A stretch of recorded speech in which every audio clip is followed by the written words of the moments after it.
Vamos lá. Hoje eu vou falar aí com vocês sobre a questão do culto no Antigo Testamento, né? Semana passada a gente falou sobre a ideia de santidade, né? Que é um dos temas que estão presentes aí na teologia do Antigo. Falamos de algumas perspectivas, né? Sempre que a gente vai falar de um tema, a gente precisa ligar da Bíblia, né? Sempre entendendo que tem as perspectivas, né? Cada abordagem, né, vai tratar o tema de uma forma diferente. E hoje eu vou falar sobre a ideia de culto, né? A gente usa muito, nós cristãos, usamos muito às vezes o Antigo Testamento como se ele tivesse se referindo aos rituais cristãos.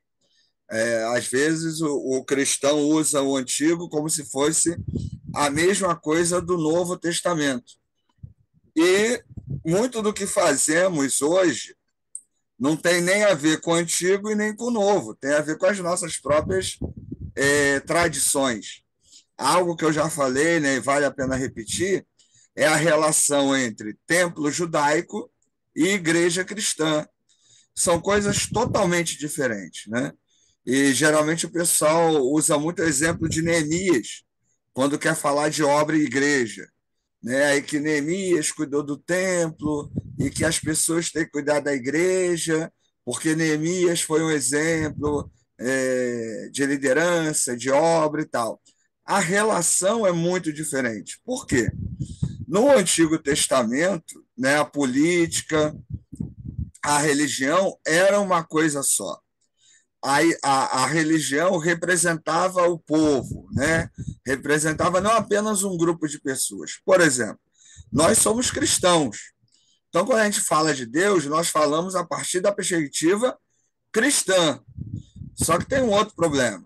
Como cristãos, nós somos evangélicos, nós somos protestantes, nós somos pentecostais, neopentecostais, reformados, né? Então, que tipo de Deus cristão estamos falando?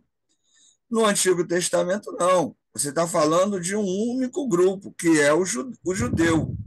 Então, o judeu tinha uma concepção muito específica sobre o que era o templo, quando ele foi construído, obviamente, e também de Deus, que não tem a ver com as nossas relações cristãs.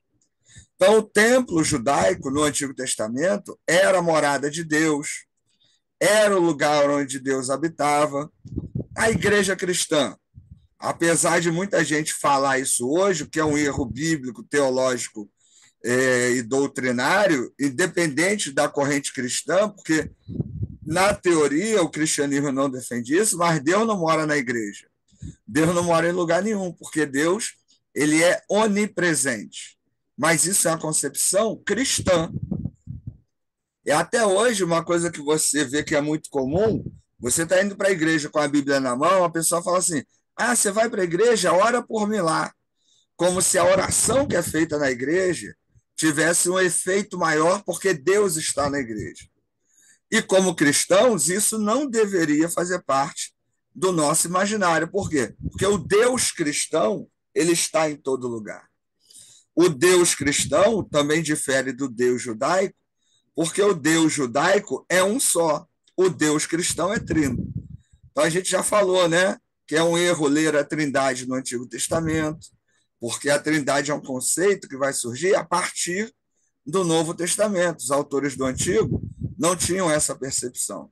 Então, a noção de culto e de templo do Antigo, ela é particular daquele grupo, daquela época, daquele momento. Para nós, é preciso entender isso com cuidado, por quê? Porque quando o Novo Testamento vai reler os rituais, né, os lugares, a simbologia, ele vai dar um outro sentido. Paulo, em Romanos 12, quando fala que agora o nosso corpo, né, nós oferecemos sacrifício, né, que o nosso culto agora é algo racional, nós somos o sacrifício vivo. Ele está fazendo uma referência ao Antigo Testamento. No Antigo Testamento, você tinha uma série de sacrifícios ali quando se prestava ao culto. Cada um desses sacrifícios tinha um objetivo.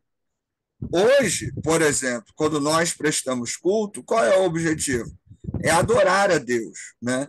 Mas isso, assim, dentro da doutrina cristã, evangélica e protestante. A missa católica, por exemplo, ela é um sacramento porque ela é uma repetição do sacrifício de Cristo. Então, o católico que falta a missa, ele está em pecado.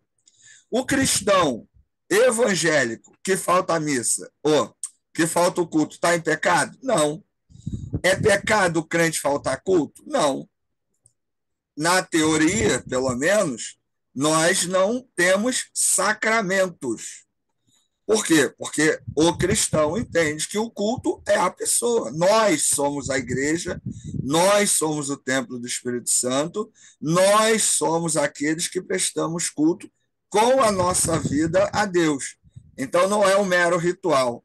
Porque há um grande erro em muitas igrejas. Hoje não dá. Antigamente, isso era um problema na maioria das igrejas pentecostais e neopentecostais. Mas hoje, muitas igrejas que eram tradicionais e que ainda têm o nome, por exemplo, de batistas e presbiterianas e metodistas, mas não tem mais nada em termos de rituais e liturgia dessas tradições, elas fazem dos seus cultos rituais substitutivos, né, do sacrifício de Cristo. Né? A ideia de entregar dinheiro, o momento de oração, aquele negócio de levar foto lá na frente, levar a camisa dos outros. A pessoa faz com que determinadas ações sejam quase que sagradas. Né? A ceia, né? A pessoa tem que ir para a ceia, porque a ceia confere bênção. Na Igreja Batista, nada disso tem sentido. Apesar de que muita Igreja Batista hoje está fazendo isso, está usando isso como chamariz, né? E, infelizmente, cometendo um erro não só doutrinário, mas bíblico. Por quê? Porque o cristianismo ele rompeu com esse ritualismo judaico. Então, entender o significado e como esses rituais se manifestavam, se realizavam, e qual o objetivo e o sentido deles no Antigo Testamento, nos ajuda a entender a simbologia no Novo Testamento. Para aí a gente não ter essas coisas aí abomináveis que a gente tem hoje, de pastor noite, vestido de professor. Boa rabino. noite, Opa, grupo. boa noite, mano. De pastor vestido aí de rabino, né? O pessoal entrando com a arca da aliança e coisas desse tipo. Porque esses tipos de rituais, eles não têm relação com o cristianismo. Tinham sentido no Antigo Testamento. Então, dá para falar que o templo de Neemias é a igreja de hoje? De maneira nenhuma. Dá para falar que a igreja é a casa de Deus? De forma nenhuma. Porque as relações são outras, certo? Até a ideia de culto. O culto judaico, né? A liturgia judaica, ela tinha objetivos, né? Tinha sacrifícios para perdão, tinha sacrifícios de gratidão. Nós não temos isso, né? Nós oferecemos o culto a Deus. Nós não sacrificamos mais um animal, nós não precisamos entregar nenhum sacrifício. Como Paulo, repetindo Paulo, né, lá em Romanos 12, o sacrifício sou eu, é a minha vida. Então, o meu testemunho, né, uma vida digna, né, o viver de acordo com os princípios das Escrituras do Novo Testamento, né, isso faz com que a minha vida seja agradável a Deus. E não a ideia que o pessoal fica inventando aí dos sacrifícios, né, dar dinheiro, dar mais do que o dízimo, dar carro, da casa e essas besteiras todas aí. Então, eu vou ler aqui os tipos de sacrifícios, né, de rituais aí que eram feitos no Antigo Testamento e a gente vai comentando. Quer falar, Glória? Glória? Não, peraí, professor. Ah, Quero não. foi equívoco. Então tá. Vamos lá. Ó, tipos de É que o, sacrifícios. É que o microfone da Glória está aberto. É a minha neta, eu já desliguei, já vou desligar agora. Ah, tá bom, tá. Então vamos lá. Tipos de sacrifício. Texto de Levítico, né? 1 a 5. É uma Torá completa sobre sacrifícios, uma instrução detalhada sobre ritos, inserida no relato sacerdotal sobre a construção e consagração do tabernáculo. Veja bem, gente, Levítico, né? Um texto aí do Antigo Testamento, um texto escrito para os sacerdotes do Antigo Testamento. Outra coisa, vamos entender bem essa relação. Pastor não é sacerdote. Pastor ou pastora, né, no Novo Testamento, não faz sacrifício em nome de ninguém. Quem era o sacerdote no Antigo Testamento? Era aquele que intercedia. Então o pecador ia lá, levava a sua oferenda, né, entregava ao sacerdote, e o sacerdote fazia o ritual de homenagem, de sacrifício, de perdão dos pecados, seja lá o que fosse. O pecador, ou né, a pessoa que estava lá para agradecer, nem chegava perto do local lá do sacrifício. Por quê? Porque ele era pecador. O sacerdote, teoricamente, era a pessoa santa. Então, ele intercedia, né, entre o homem e Deus. Ponto. Nós fazemos isso? Não. Hoje, nós cristãos, estou falando teoricamente, tem muita gente aí que vai em rezadeira evangélica, né? Ah, vamos lá na irmãzinha que tem oração forte. Ah, vamos lá no pastor que ora, que cura. Ah, vamos lá na campanha do poder, não sei o quê. Isso é uma repetição crua dos rituais do Antigo Testamento. Porque hoje todos nós temos livre acesso a Deus através de Jesus Cristo. Então a gente não precisa da irmãzinha que ora, do pastor que tem poder. Você ora e Deus atende, obviamente, se ele quiser ou não. O poder não está na pessoa, né? O poder está em Deus. Mas, lamentavelmente, a gente tem essas aberrações aí ao cristianismo. Então, o sacerdote, naquele período, ele era esse intercessor. Era aquele que ligava. Hoje isso não existe mais. Por quê? Porque o nosso sumo sacerdote foi Jesus Cristo. Por isso que nós oramos em nome de Jesus. Em nome de Jesus, né, nós temos, todos nós, né, um princípio até da reforma protestante, há muito esquecido, todos nós somos sacerdotes uns dos outros. Né? Por quê? Porque nós oramos e intercedemos uns pelos outros. Até esses cursos aí de casais, né, de família, vão dizer que o homem é o sacerdote da casa. Isso também é um engano, porque a partir do cristianismo isso não existe. Não é o homem que tem que interceder pela família. É quem é crente. Então, se o filho é o crente, ele vai interceder, se é a mãe, se é o pai, seja lá o que for. Porque os outros não têm, né, não têm conhecimento de Deus, não são evangélicos, seja lá o que for, não vão orar. Então, qualquer um ali pode orar. Não é o homem que é o sacerdote. No Antigo Testamento, sim. No Antigo Testamento, a religião era a religião do homem. O homem decidia, inclusive, a religião da família, dependendo do caso. Tem até lá aquele episódio que Paulo está lá na cadeia, né, aí eles oram, estão lá cantando e tal, e aí tudo começa a tremer, as portas se abrem, e aí o carcereiro fala assim, eu vou me matar porque todo mundo fugiu. Aí Paulo fala, não, estamos todos aqui. Ele, e agora, o que eu vou fazer? Ele, aceita Jesus e será salvo tu e a tua casa. Por que é dito aquilo para aquele carcereiro? Porque naquele contexto social, cultural, político, econômico, a família seguia a religião do homem. A família seguia o que o homem cria. E aí muita gente usa esse texto até para pregar, dizendo que se você aceitar Jesus, toda a sua família vai aceitar. Isso necessariamente pode não acontecer, porque não depende de você isso, né? Então, é importante entender essas questões sociais, culturais, contextuais, até para não oprimir, né? Eu, como pastor, já vi muita gente chorando, né? Sofrendo porque a família não se convertia e a pessoa se culpava, porque ela aprendeu esse texto errado, ela se culpava achando que a família não se convertia por culpa dela. E aí eu explicava para a pessoa esse texto. Não, esse texto não significa isso. Cada um segue o teu próprio caminho, né? Então, não tem como você obrigar o outro a seguir a tua religião. Naquele contexto, naquela época, era diferente. Então, é importante entender esses papéis. Pastor não é sacerdote. Sacerdote no Antigo Testamento era aquele que intercedia, era aquele que fazia os rituais de oferenda, de sacrifício, era o cara que ficava ali no templo e vivia do templo, né? Nem todo sacerdote era santo, tinha os pilantras lá, tinha uns que roubavam, Malaquias 3, né, 10, que o pessoal usa para a igreja, na verdade está falando de sacerdote. Eles roubavam, eles é que estavam roubando do povo.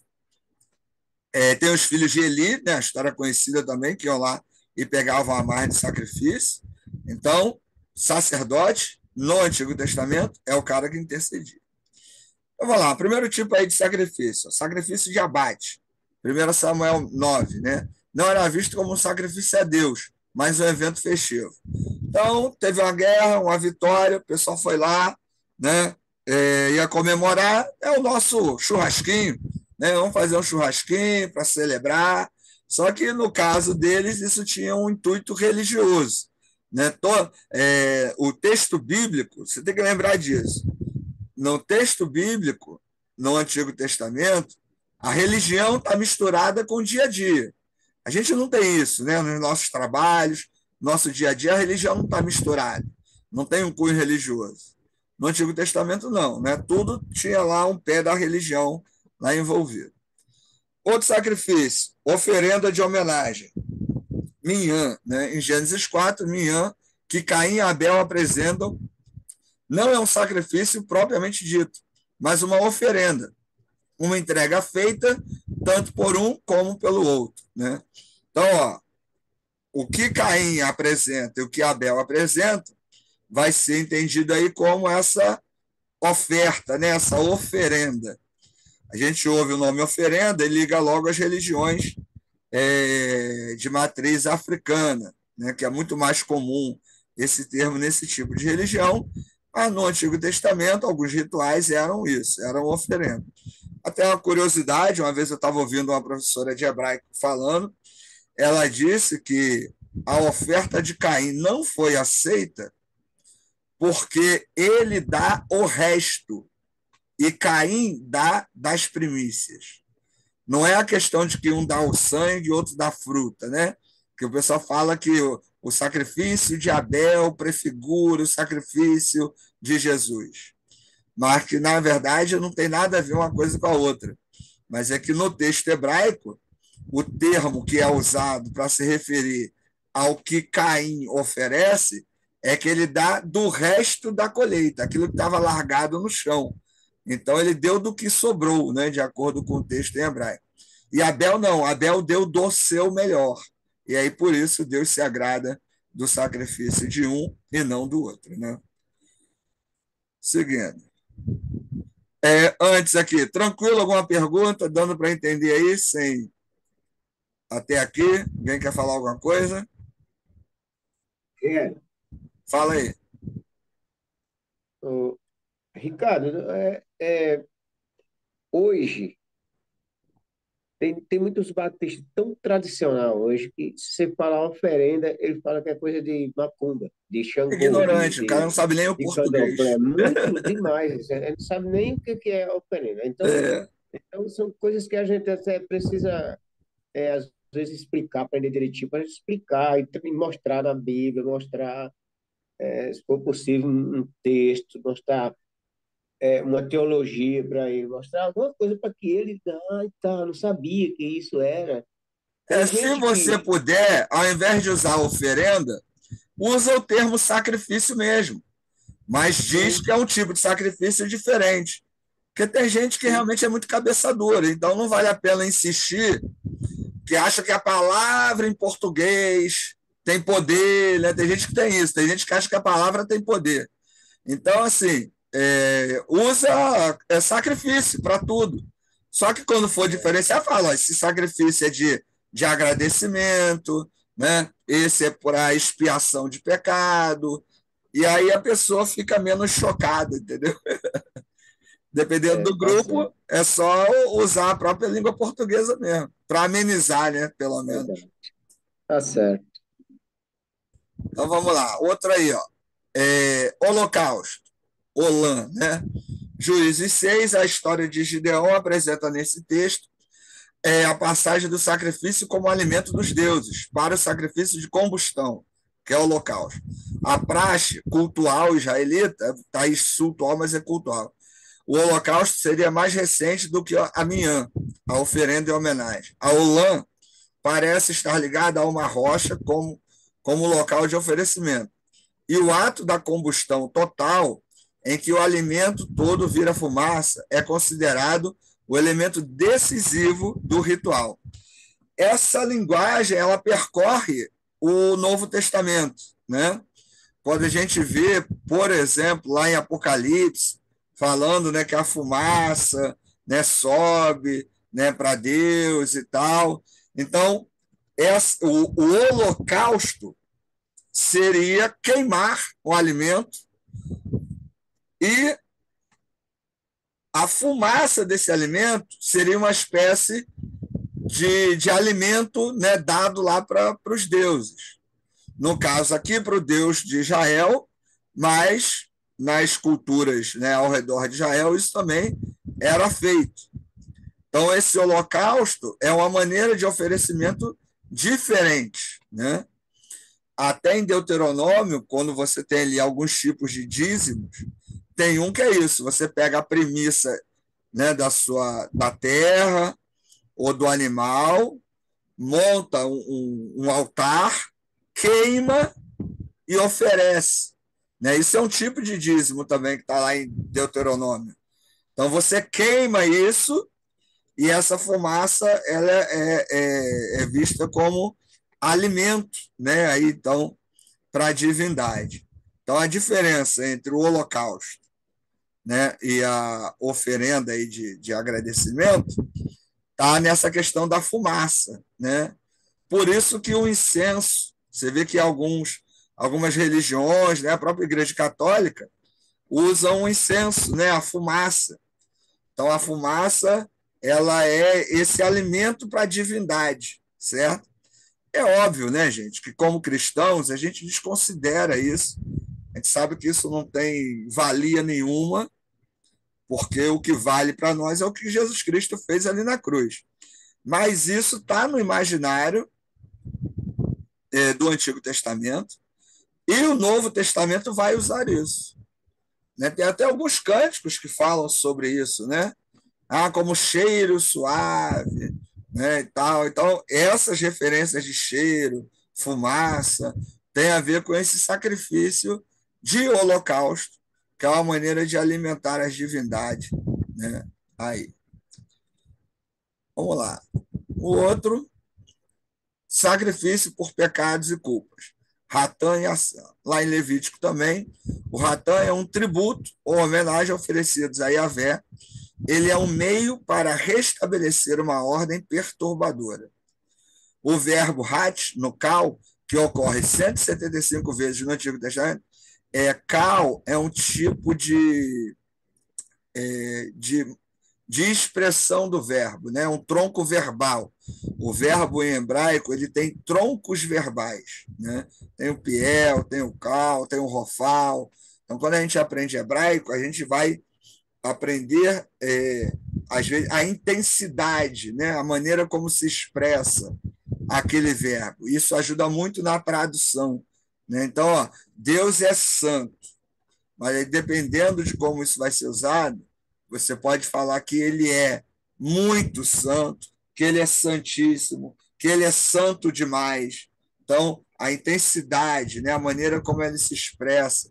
Então, na tradução, isso acaba ajudando muito quando a gente está estudando o hebraico bíblico aí, né? Quem já fez, não sei se lembra aí. Vamos lá. Então, pode ser simplesmente o sentido de cometer um erro. mas dependendo do texto, pode significar ter feito a coisa errada. Êxodo 5,16. O sistema de sacrifício pelo pecado e pela culpa no Antigo Testamento tinha a finalidade de mostrar que Deus oferece à comunidade humana a possibilidade de limpar as falhas e culpas pelos respectivos ritos, para obter assim o perdão divino que lhes possibilita a renovação de vida. Nesse sentido, o que Jesus Cristo realizou na cruz? O Ratan e o Rata e o Assam, né? Seria esse tipo de sacrifício realizado por Jesus ali na cruz. Tanto, gente, que se você reparar, né, Jesus Cristo, ele é o quê? Ele é o Cordeiro de Deus. Por que Jesus Cristo é o Cordeiro de Deus? Porque no Antigo Testamento, na história lá, né, de Abraão, quando vai entregar o filho dele à morte, é dado um cordeiro de sacrifício. Quando iam fazer um holocausto, geralmente levava-se um cordeiro. Então, o cordeiro era um animal muito comum, né, para se fazer sacrifícios, para se fazer holocausto. E aí Jesus Cristo ele é apresentado no Novo Testamento como o Cordeiro de Deus. Quem é que vai entender isso? O judeu, né? Porque inicialmente Jesus Cristo ele é apresentado para os judeus. Então a linguagem dos evangelhos ela tem muito a ver com essa questão do Antigo Testamento, mas vai ressignificar tudo isso colocando no Novo Testamento uma linguagem que aponta para Jesus, que é o sacrifício, né, que é o sacerdote, lá em Hebreus, né? Jesus é o sumo sacerdote, é o Cordeiro de Deus. Então, toda essa linguagem vem dessa ritualística aí do Antigo Testamento. No sentido religioso, sacrifício é aquilo que é oferecido à divindade ou a uma divindade, bem como a ação de oferecer. Essa definição do sacrifício como oferta corresponde ao sentido que lhe é dado hoje. Quando o sacrifício é usado metaforicamente, no sentido de renúncia, tal renúncia visa sempre a algum proveito para outra pessoa ou causa. Isto é, também aqui o sacrifício tem caráter de dádiva. Parece, então, que o sacrifício pode ser definido com precisão como ritual, e realmente o era, né, naquele período. No Antigo Testamento, o sacrifício pode ser entendido de três maneiras. Está acabando aqui o tempo aqui. Alguém tem alguma pergunta para fazer? Quer falar alguma coisa antes da gente entrar nessa parte? Não? Então vamos sair desse link e voltar no outro, que aí a gente continua para não falar e cair, tá certo? Então vamos lá, mesmo link aí.